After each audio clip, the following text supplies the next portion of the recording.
Senator from Missouri.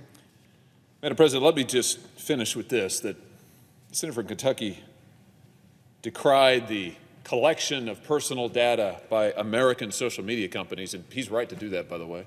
I'm concerned about that too, no doubt. But he pointed out that many American social media companies collect all of this information, that they do it without the user's consent. Sometimes they sell it to third parties for a profit, and you can't necessarily opt out of it. All fair enough, but he is protecting exactly what he decries. The difference is with TikTok, that information is going to a hostile foreign government. It's not a market, it's total control. So I would just say this to Americans out there who are using TikTok. Just know this, we need to tell you the truth about this app. Just know this, if you have it on your phone, it is tracking your keystrokes, it is tracking your movements, it is tracking your location, and it is sending that information, whether you want it sent or not, to Beijing, to the Communist Chinese Party, where it can be accessed by anybody there who wants it under China's national security laws. That is a threat to your personal security, and that is why we should act to ban it. Let me just finally ask Senator from Kentucky, he and I talked about this before, would the senator consider allowing us to set a roll call vote, an up or down roll call vote, not unanimous consent to pass, but to set a roll call vote at a time certain? Would the senator consent to that? Madam President, Senator from Kentucky. reserving the right to object. I'm unlikely to take First Amendment advice from someone who believes that the First Amendment doesn't protect the Communist Party. You'll find no greater foe of communism, no greater critic. I've been a long-standing critic of, really the funding of research in Wuhan that led to the virus. And yet I still want to protect the basic Bill of Rights, the First Amendment that protects his speech, whether we like it or not. And if someone doesn't understand that communism actually is included under the First Amendment, that terrible speech that we object to is included under that, this is something we should be very wary of. We should beware of people who peddle fear. We should beware of people who peddle half-truths. Almost everything that's been said about collecting data is in all likelihood true. All the social media companies collect data.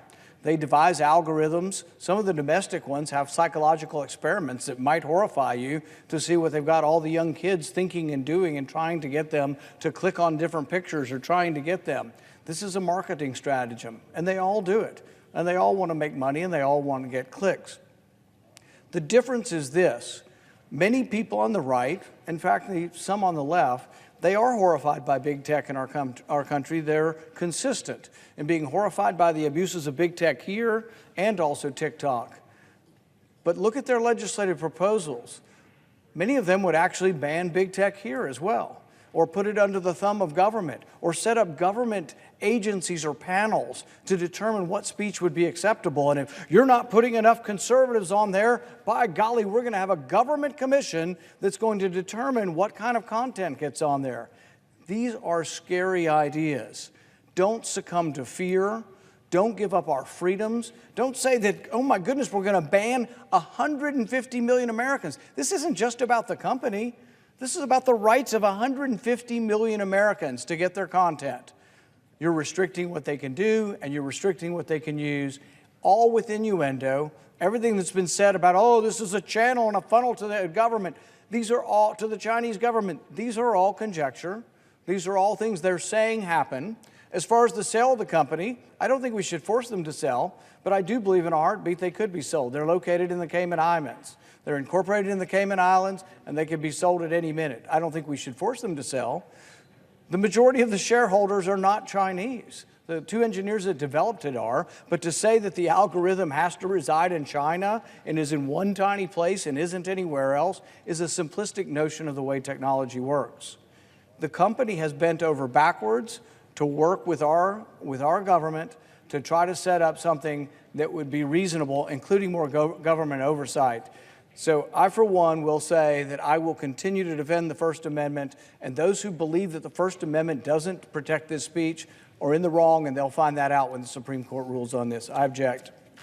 Objection is heard. Madam President, I would just say in conclusion that the security risk from TikTok led us to ban it 4 months ago for the federal government. The facts cannot be denied, which is why the TikTok CEO had nothing to say a week ago. He could not deny any of these facts. The truth will carry the day, and we will continue the fight. I yield the floor.